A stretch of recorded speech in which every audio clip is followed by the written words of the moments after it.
नमस्कार दोस्तों, मैं महेंद्र यूट्यूब के ऑनलाइन प्लेटफॉर्म में आप सबका स्वागत करता हूं।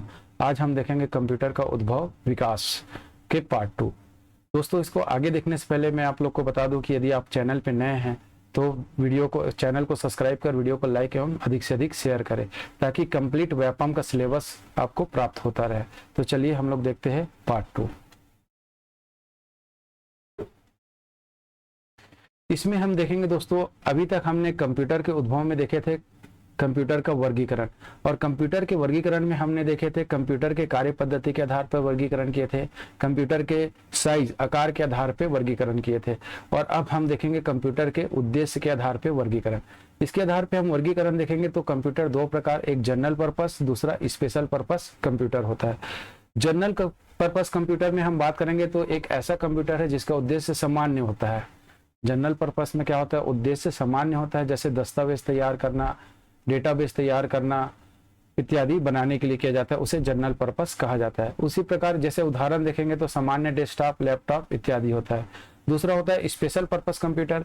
ऐसे कंप्यूटर में जिनका उपयोग विशिष्ट कार्यों के लिए किया जाता है उसे हम क्या कहते हैं, स्पेशल पर्पस कंप्यूटर। विशिष्ट कार्य जैसे हम बात करेंगे मौसम विज्ञान, अंतरिक्ष विज्ञान, उपग्रह संचालन इत्यादि के लिए किया जाता है, उसे स्पेशल। आगे बढ़ते हुए हम देखेंगे तो कि हार्डवेयर के उपयोग के आधार पर कंप्यूटर का वर्गीकरण देखेंगे। तो जैसे कि हम पढ़े थे पीढ़ी, प्रथम पीढ़ी, द्वितीय पीढ़ी, इसके बारे में हम चर्चा करेंगे। तो हार्डवेयर के बारे में बात करेंगे तो पीढ़ी में देखेंगे, इसमें हम कर दिए है पीढ़ी, हार्डवेयर, सॉफ्टवेयर, मेमोरी, उदाहरण और विशेष क्या विशेषता है। तो सबसे पहले हम देखेंगे प्रथम पीढ़ी के कंप्यूटर। प्रथम पीढ़ी के कंप्यूटर में हम बात करेंगे तो हार्डवेयर के रूप में देखेंगे तो निर्वात और निर्वात ट्यूब का प्रयोग किया जाता था, और इसका सॉफ्टवेयर क्या होता था, मशीन लैंग्वेज होता था, मशीन भाषा का प्रयोग किया जाता था। और इसमें जो मशीन भाषा होता है आपका बाइनरी होता है, पहले इसमें चर्चा की है। और इसका बाइनरी का प्रणाली का जनक के बारे में बात करेंगे तो हमने देखे थे लेडी अगस्टा ने किया था। और इसका मेमोरी क्या होता था, पंच कार्ड या पेपर टेप के रूप में प्रयोग होता था। और उदाहरण के लिए देखेंगे तो इसमें एनिक है ना, एडविक और यूनिक 1 था। और इसके विशेषता क्या था, 1952 में डॉक्टर बेस हॉपर द्वारा असेंबली भाषा का आविष्कार से प्रोग्राम लिखना आसान हुआ था। तो यहाँ पे क्या हुआ था, असेंबली भाषा का आविष्कार कब हुआ था, 1952 में डॉक्टर बेस हॉपर के अनुसार। चलिए अब देखेंगे हम लोग द्वितीय पीढ़ी। तो कंप्यूटर की द्वितीय पीढ़ी में फिर वही चीज देखेंगे, हार्डवेयर, सॉफ्टवेयर, मेमोरी, उदाहरण, ये सब के बारे में चर्चा करेंगे। तो कंप्यूटर की द्वितीय पीढ़ी में हम देखेंगे दोस्तों, यहाँ पे क्या था आपका ट्रांजिशन है ना, ट्रांजिस्टर का प्रयोग होने लगा। तो इसको आपको ध्यान रखना है। प्रथम पीढ़ी में क्या था, वैक्यूम ट्यूब था, निर्वात ट्यूब है ना, वैक्यूम ट्यूब। अब यहाँ पे बात करेंगे द्वितीय पीढ़ी में तो ट्रांजिस्टर, और यहाँ पे उच्च स्तरीय असेंबली भाषा का प्रयोग होने लगा, वहां पे मशीन भाषा का था। और इसका मेमोरी का बात करेंगे तो क्या था आपका, चुंबकीय मेमोरी का प्रयोग होता था, मैग्नेटिक टेप, जैसे हम बात करेंगे मैग्नेटिक टेप, डिस्क। और यहाँ पे हम बात करेंगे क्या चीज उदाहरण के रूप में, तो आईबीएम। आईबीएम का मैं फुल फॉर्म पहले बता चुका हूँ दोस्तों कि इंटरनेशनल बिजनेस मशीन। और यहाँ पे यूनिक पीडीपी 8, इसको मैं बताया था कि ये क्या था आपका प्रथम व्यावसायिक कंप्यूटर था, है ना। इसके लिए यहाँ पे क्या किया गया था, प्रोग्राम किया गया था। और विशेष की बात करेंगे इसकी तो यहाँ पे क्या था आपका, कोबोल एवं फोर्ट्रान भाषा का विकास हुआ था। द्वितीय पीढ़ी में आपका कोबोल और फोर्ट्रान भाषा का विकास हुआ था। इसके बाद हम देखेंगे तृतीय पीढ़ी। तृतीय पीढ़ी में मतलब इसका प्रयोग होने लगा यहाँ पे क्या चीज, आईसी का प्रयोग होने लगा, इंटीग्रेटेड चिप। और यहाँ पे उच्च स्तरीय भाषा का विकास तथा टाइम शेयरिंग हुआ। यहाँ पे अगर बात करेंगे सॉफ्टवेयर का तो यहाँ पे उच्च स्तरीय असेंबली भाषा का क्या हुआ था, निर्माण हुआ था, और यहाँ पे विकास होता है।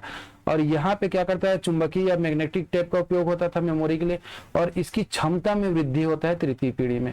और यहीं पे आपका आईबीएम बात करेंगे तो क्या हुआ था, आईबीएम 360 पीडीपी 11 का मतलब विकास होता है, इसके वर्जन में विकास होता है। और विशेष देखेंगे तो 1965 में डीईसी द्वारा प्रथम व्यावसायिक मिनी कंप्यूटर का डीपीडी 8 का क्या हुआ था, विकास हुआ था यहाँ पे। ठीक, चलिए यहाँ पे आपका क्या हुआ था, यहाँ पे उदाहरण के रूप में यहाँ पे चल रहा था, और यहाँ पे विकास होता है, पूर्ण रूप से विकसित किया जाता है। उसके बाद हम बात करेंगे चतुर्थ पीढ़ी में, तो यहाँ पे माइक्रो प्रोसेसर। माइक्रो प्रोसेसर के बारे में बताया था कि प्रथम माइक्रो प्रोसेसर का नाम था इंटेल 4004, है ना। तो ये माइक्रो प्रोसेसर का आविष्कार कहाँ पे होता है आप, या फिर है ना, कहाँ पे अगर बात करेंगे हार्डवेयर के रूप में तो चौथा पीढ़ी में होता है। ठीक है। और यहाँ पे हम देखेंगे कंप्यूटर नेटवर्क का विकास होता है और पर्सनल कंप्यूटर का भी यहाँ पे विकास होता है। और यहाँ पे हम बात करेंगे सॉफ्टवेयर का, तो यहाँ पे ग्राफिक यूजर, यूनिक्स यूजर, सी भाषा का प्रयोग मतलब यह होता है, यहाँ पे विकास होता है चतुर्थ पीढ़ी में। और यहाँ पे अगर हम बात करेंगे क्या चीज, मेमोरी का, तो सेमीकंडक्टर मेमोरी का प्रयोग किसमें होने लगा है, चतुर्थ पीढ़ी में सेमीकंडक्टर मेमोरी का। और यहाँ पे फिर क्या हुआ, पीसी का निर्माण हुआ, एप्पल पीसी का निर्माण होता है यहाँ पे अगर बात करेंगे उदाहरण के रूप में, है ना। आईबीएम का पहले बता चुका हूँ full form, international business machine, ध्यान रखना है। और विशेष क्या होता है, MS DOS, MS Windows, Apple के वे विकास, माइक्रो प्रोसेसर का विकास, है ना। एम ई हैप ने 1971 में किया था, किस चीज का, माइक्रो प्रोसेसर, इसके बारे में भी बताया था मैं, है ना। चलिए उसके बाद देखते हैं पांचवी पीढ़ी के बारे में हम लोग चर्चा करेंगे इसमें, जो वर्तमान में प्रचलित है। तो यहाँ पे हम पांचवी पीढ़ी में बात करेंगे दोस्तों। तो पांचवी पीढ़ी में क्या है आपका, देखेंगे हम लोग यहाँ पे, तो इंटरनेट, है ना। पांचवी पीढ़ी में क्या होता है, यहाँ पे इंटरनेट का विकास हुआ था, लैपटॉप का विकास होता है। अगर हार्डवेयर के बारे में बात करेंगे, इंटरनेट और लैपटॉप, मतलब कंप्यूटर का साइज क्या होता था, एक विस्तृत और बड़ा साइज में होता था जिसको छोटा किया गया। और यहाँ पे सॉफ्टवेयर का बात करेंगे तो इंटरनेट मल्टीमीडिया सॉफ्टवेयर का विकास किया गया। और यहीं पे हम बात करेंगे मेमोरी, तो ऑप्टिकल डिस्क, है ना। ऑप्टिकल डिस्क मतलब हम बात करेंगे यहाँ पे सीडी। और वर्चुअल मेमोरी, विशाल भंडारण क्षमता, यहाँ पे पांचवी पीढ़ी में। और पांचवी पीढ़ी का उदाहरण के रूप में बात करेंगे तो आपका सुपर कंप्यूटर होता है के रूप में जानते हैं ना। और यहाँ पे जैसे कि यहाँ पे ऑप्टिकल डिस्क मेमोरी हुआ, तो यहाँ पे क्या होता है विशेष में, सीडी, डीवीडी, ब्लू रे डिस्क, है ना, का विकास हुआ। WW वर्ल्ड वाइड वेब का विकास हुआ। सूचना का राजपत्र की अवधारणा का विकास हुआ। सूचना का राजपथ किसको कहा जाता है, इंटरनेट को कहा जाता है। तो चलिए दोस्तों, उसके बाद कुछ हम लोग महत्वपूर्ण तथ्य देख लेते हैं। महत्वपूर्ण तथ्य में देखेंगे तो आईबीएम के डीप ब्लू कंप्यूटर ने शतरंज के विश्व चैंपियन गैरी कास्परोवा को पराजित किया था।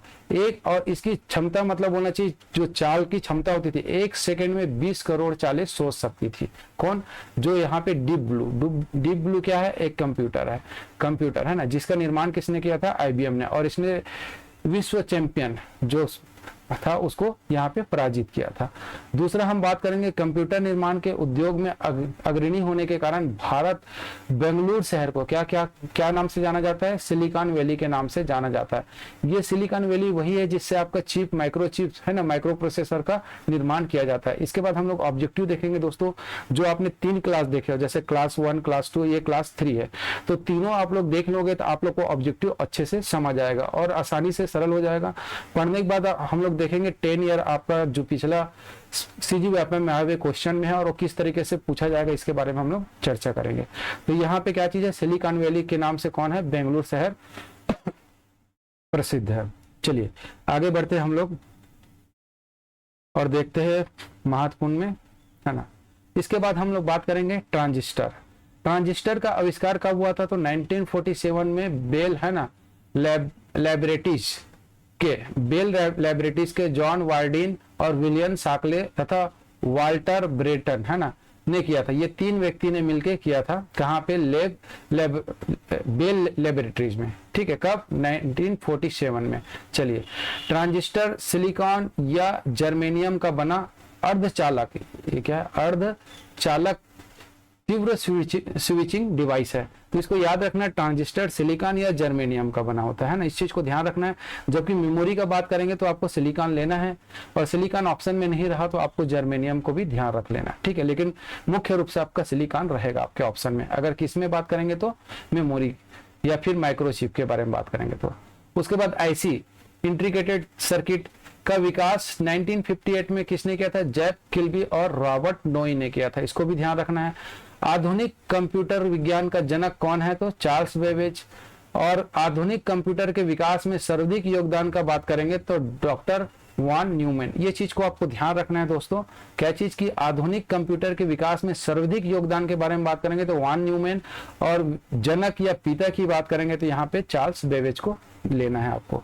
और इसी प्रकार आप लोग कमेंट करके बताइएगा कि सुपर कंप्यूटर के जनक कौन है, ठीक है। चलिए दोस्तों, आज यहीं तक। जाने से पहले मैं आप लोग को फिर बता रहा हूं कि यदि इस तरीके से आपका सीजी व्यापम के सभी प्रकार के अगर ऑब्जेक्टिव के साथ आपको डिस्क्रिप्टिव चाहिए तो चैनल को सब्सक्राइब करके, वीडियो को लाइक करके आप अधिक से अधिक अपने दोस्तों में शेयर कीजिए। चलिए यहीं तक, धन्यवाद।